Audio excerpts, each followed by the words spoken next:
Alexander Whitmore sat in the corner booth of a quiet diner, exhausted and desperate.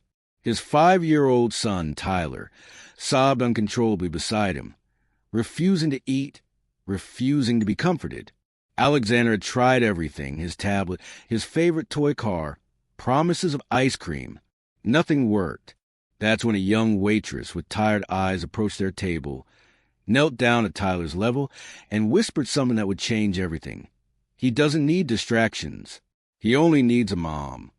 Alexander was 40 years old and one of the wealthiest men in Chicago. As the CEO of Whitmore Industries, he controlled a billion-dollar empire built on real estate and technology investments. He had everything money could buy: penthouse apartments, private jets, vacation homes in 3 countries.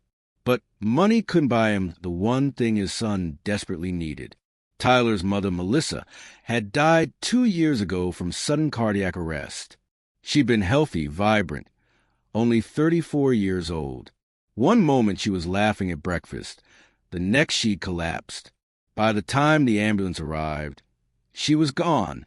Tyler had been only 3 years old, too young to understand death, but old enough to feel the devastating absence of his mother. For 2 years, Alexander had tried to be both father and mother. He'd hired the best nannies, enrolled Tyler in exclusive preschools, bought him every toy imaginable. But Tyler was withdrawing more each day. He rarely smiled. He had nightmares. He clung to a worn stuffed elephant that had been his mother's last gift to him. Tonight had been the worst yet.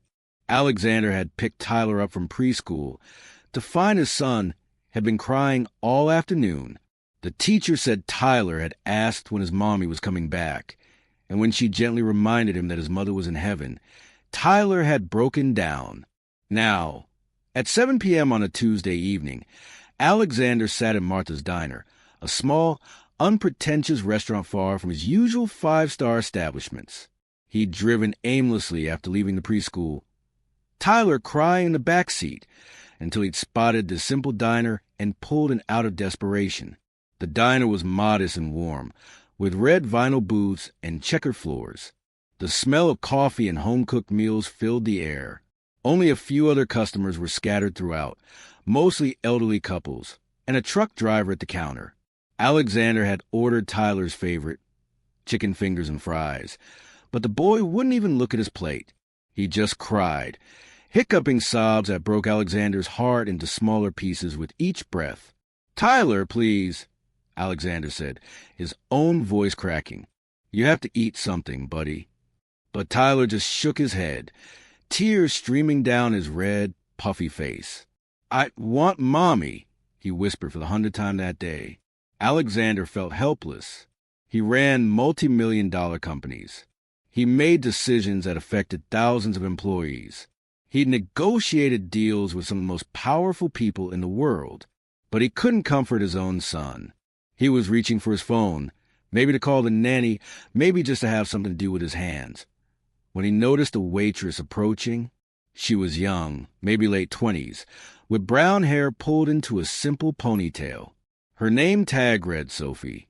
She wore the standard diner uniform and had kind, observant eyes that seemed to take in the whole situation at once.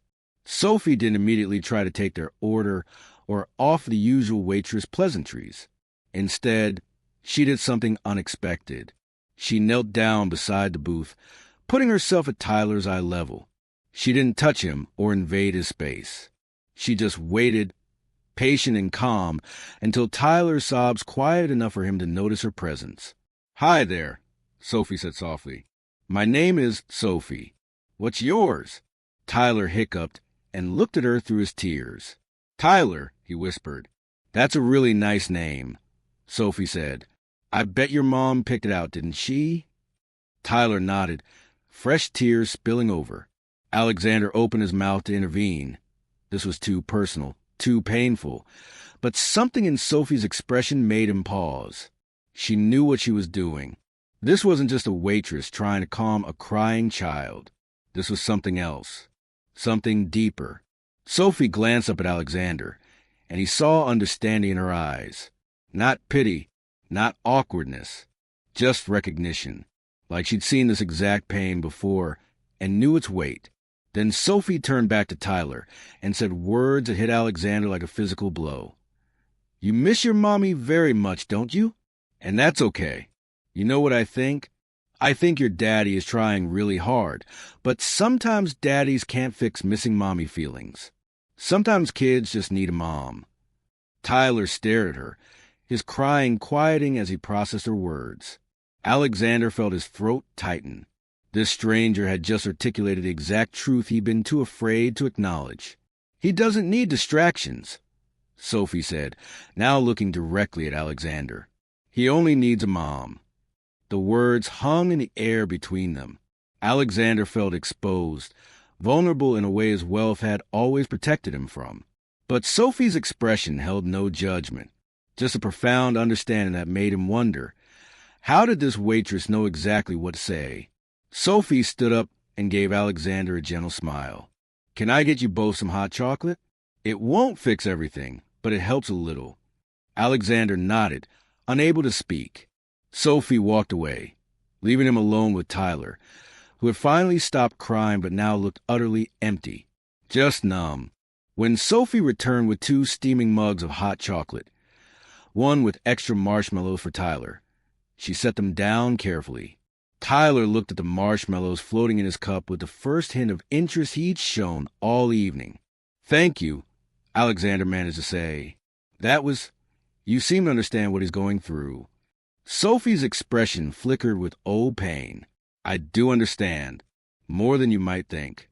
She glanced around the nearly empty diner. Her shift was ending, and the only other waitress had things covered. Sophie made a decision. She slid into booth across from Alexander and Tyler. "I lost my mom when I was 5 years old," Sophie said quietly. "Same age as Tyler." Alexander's eyes widened. Tyler looked up from his hot chocolate, listening. "My dad tried so hard to be everything for me," Sophie continued. "He worked 2 jobs, made my lunches, learned to braid my hair, though he was terrible at it." A sad smile crossed her face. "But no matter how hard he tried, there was a hole in my life shaped exactly like my mother, and nothing could fill it." "How did you cope?" Alexander asked. "Badly at first," Sophie admitted. "I cried every day. I had nightmares. I stopped talking at school. My teachers were worried. My dad was desperate. He tried everything, therapy, support groups, keeping me busy with activities. Nothing worked. What changed?" Alexander leaned forward, desperate for answers. "Time," Sophie said honestly, "and my dad finally accepting that he couldn't be my mom. He stopped trying to fill that space and instead just focused on being the best dad he could be. He let me grieve. He let me talk about my mom as much as I needed to. He kept her memory alive instead of trying to make me forget." She looked at Tyler with such compassion. "And eventually my dad met someone, a woman named Patricia. She didn't try to replace my mom. She never asked me to call her mom. She just loved my dad and was kind to me. Over time, she became someone important in my life. Not my mother. No one could be that, but someone who cared." Alexander felt tears burning his eyes. "I don't even know where to start.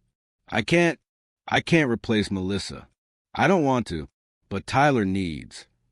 "He needs to know his feelings are okay," Sophie interrupted gently. "Right now, you're probably trying so hard to make him stop crying, stop hurting. But Tyler needs permission to miss his mom. He needs to know that missing her doesn't make his dad sad or angry." Alexander looked at his son, really looked at him, and realized Sophie was right. Every time Tyler cried for Melissa, Alexander had tried to distract him, redirect him, make the pain stop. Because Tyler's pain reminded Alexander of his own unbearable grief. But in trying to protect Tyler from sadness, he'd been teaching his son to hide his feelings. "I'm scared," Alexander admitted, his voice breaking.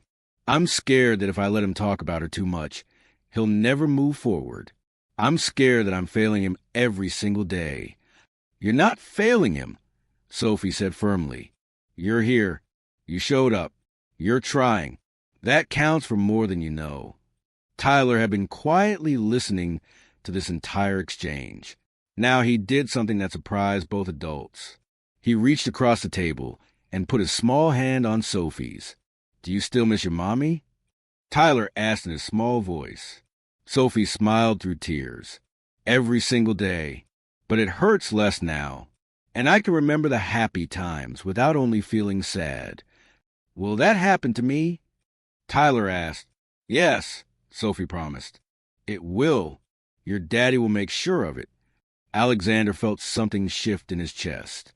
For 2 years, he'd been fighting Tyler's grief, try and make it disappear through money and distractions. But this waitress, this stranger, had shown him in 10 minutes that the path forward wasn't about eliminating the pain. It was about walking through it together. "Thank you," Alexander said to Sophie. "You have no idea how much." "I do know," Sophie said, "because someone helped my dad the same way when he needed it most." Alexander and Sophie talked for over an hour as Tyler slowly ate his dinner, occasionally joining the conversation with questions about Sophie's mom or her childhood. The diner's atmosphere felt safe and warm, completely removed from Alexander's usual world of board meetings and power lunches.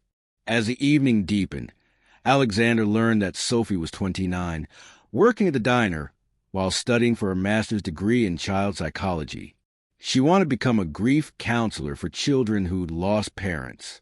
"My experience made me want to help others go into the same thing," Sophie explained. "I know what that pain feels like from the inside." "Have you been working here long?" Alexander asked. 3 years. The owner, Martha, is like family to me. She let me work flexible hours around my classes. The pay isn't great, but the people are good." Alexander looked around the modest diner, thinking about the vast difference between this place and his penthouse. Yet somehow, in this simple restaurant, he'd found more help and wisdom than anywhere else he'd looked. "Can I ask you something?" Alexander said carefully. "Would you be willing to talk with Tyler again? Maybe regularly? I know you're busy with school and work, but I think you understand him in a way I can't." Sophie considered this. "I'm not a licensed therapist yet. I'm not asking for therapy. I'm asking for friendship, for guidance. Tyler connected with you tonight in a way he hasn't connected with anyone since Melissa died. That has to mean something." Sophie looked at Tyler, who was now drawing on a napkin with crayons the diner kept for kids. For the first time that evening, the boy looked calm. "I'll make you a deal," Sophie said. "I'll spend time with Tyler, talk with him, help however I can. But you have to promise me something." "Anything," Alexander said immediately. "You have to do the work too. You can't just hand him off to me and hope I fix everything. You need to grieve with him. Talk about his mother with him. Let him see that you miss her too. Can you do that?" Alexander felt fear rise up. Talking about Melissa hurt. It opened wounds he'd tried so hard to close. But looking at his son, really seeing him for the first time in months, Alexander knew he had no choice. "Yes," he said, "I promise." Over the following weeks, Sophie became a regular presence in their lives. She'd come over twice a week, usually after her shifts at the diner. She'd sit with Tyler, doing simple activities, coloring, playing with toy cars, reading books. But mostly, she'd just talk with him about his feelings, his memories of his mother, his fears. And slowly, miraculously, Tyler began to open up. He smiled more. He talked more. He still cried for his mother. But the tears were different now. Not panicked and desperate, but sad and healing. Alexander kept his promise too. He started sharing stories about Melissa with Tyler. They looked at photo albums together. They visited her grave and brought flowers. Alexander cried in front of his son for the first time, and Tyler had climbed into his lap and said, "It's okay, Daddy. Sophie says crying helps."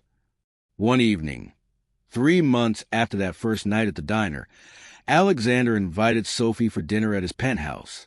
Tyler had helped him cook. Well, helped in the way 5-year-olds do, mostly making a mess but having fun. As they ate, Tyler suddenly said. "Sophie, do you want to be my friend forever?" Sophie smiled. "I'd love that, Tyler." "Good," Tyler said seriously, "because Daddy says you're really special. He talks about you all the time." Alexander's face flushed red. Sophie raised an eyebrow, amused.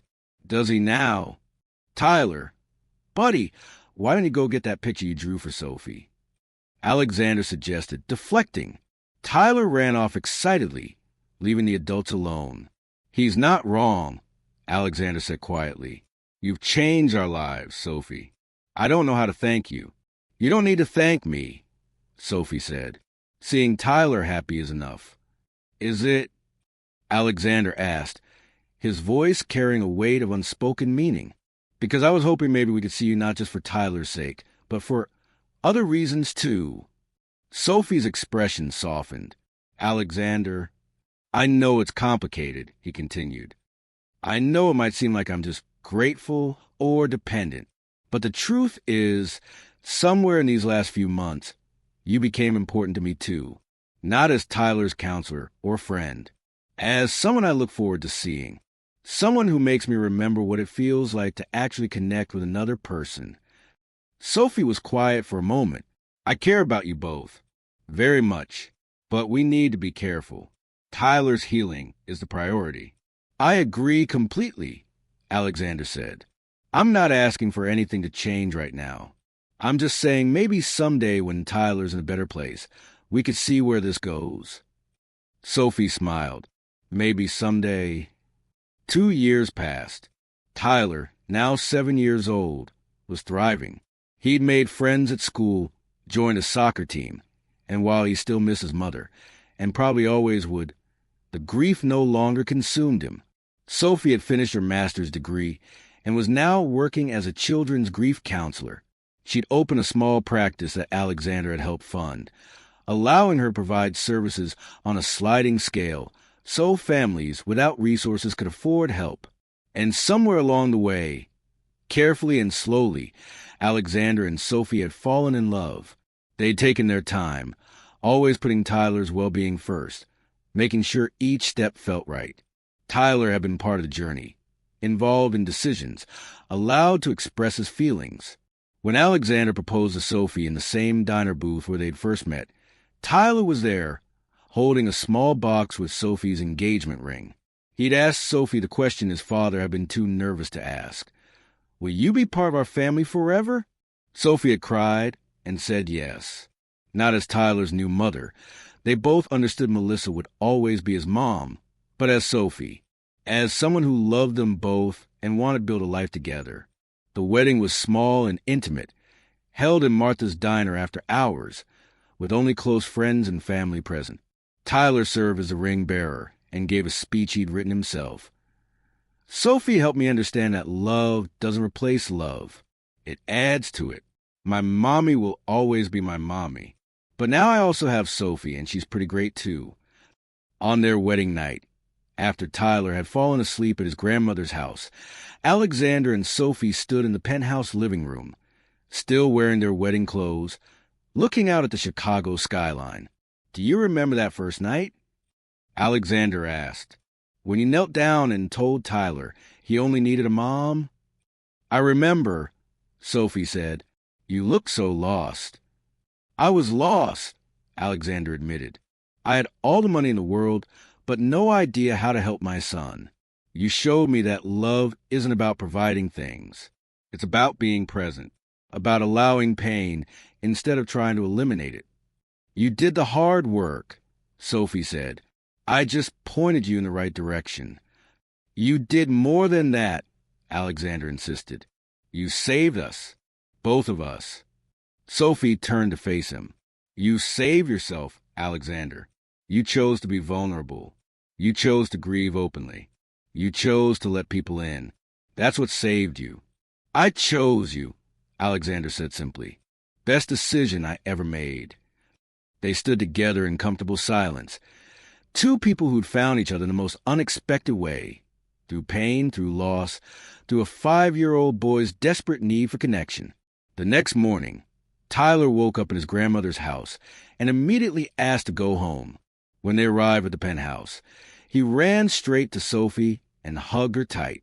"Are you really my family now?" he asked. "Like, officially?" "Officially," Sophie confirmed. "Good," Tyler said, "because I have something to show you." He led her to his room, where he'd created a gallery wall. On one side were pictures of his mother, Melissa smiling, Melissa holding baby Tyler, Melissa on her wedding day. On the other side were new pictures, Sophie and Tyler playing, Sophie and Alexander laughing, all three of them at the zoo. "See," Tyler explained, "this is my mommy, and this is my family. Both are real. Both are love." Sophie knelt down and hugged him. "That's exactly right, Tyler. Both are love." Alexander watched from the doorway, overwhelmed with gratitude. His son understood something that had taken Alexander years to learn, that love doesn't diminish when it's shared.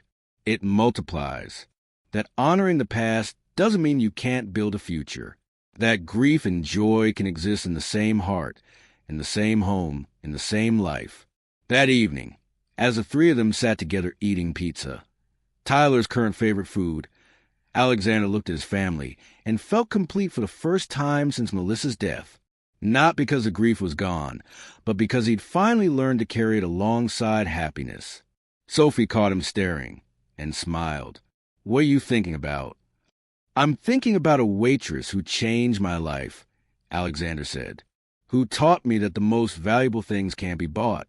They have to be earned through vulnerability, patience, and love. And I'm thinking about a father who was brave enough to ask for help," Sophie replied, "who put his son's needs above his pride. That takes real strength." Tyler, oblivious to the adult conversation, was focused on picking the perfect pepperoni off his pizza slice. But then he looked up and said something that perfectly captured their family's journey. "Sophie, you know what? I used to be really sad all the time, but now I'm mostly happy.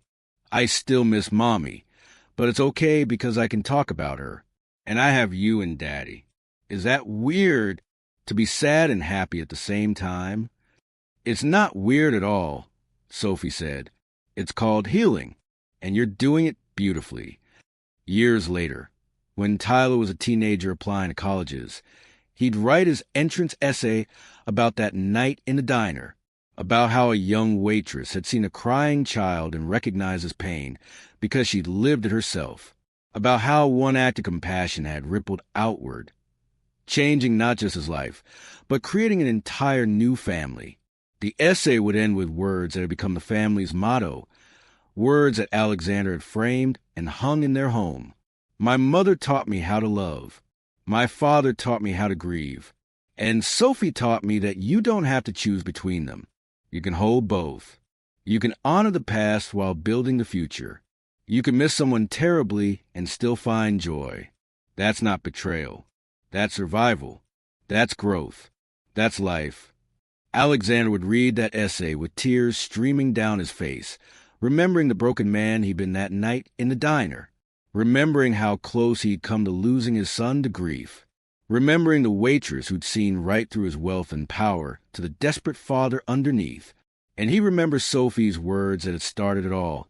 He doesn't need distractions. He only needs a mom. She'd been right. Tyler had needed a mother figure. But more than that, he'd needed permission to grieve. He'd needed adults who would walk through pain with him instead of trying to eliminate it. He'd needed a father brave enough to be vulnerable and a woman kind enough to guide them both toward healing. That's not just a love story. That's a story about what it means to truly show up for the people who need you, to set aside ego and wealth and pride, and just be present in someone's pain. Because sometimes the most valuable wisdom doesn't come from expensive therapists or prestigious schools. It comes from a tired waitress in a modest diner who recognizes pain because she's carried it herself, who knows that the only way through grief is straight ahead, one honest conversation at a time. And sometimes the greatest luxury in the world isn't a penthouse or a private jet. It's the simple gift of being seen, being understood, being guided toward healing by someone who knows the path because they've walked it before. That's not something money can buy. It's something love creates. And in Alexander Whitmore's carefully planned, expensively curated life, it turned out to be the only thing that really mattered. Because wealth can build empires, but only love can rebuild broken hearts. Only compassion can bridge the gap between despair and hope. Only vulnerability can transform strangers into family. And that's a lesson worth more than all the billions in the world. If this story touched your heart, don't forget to like this video. It helps us share more beautiful stories like this one. And also, don't forget to subscribe for more emotional stories about love, kindness, and fate. Thank you for watching.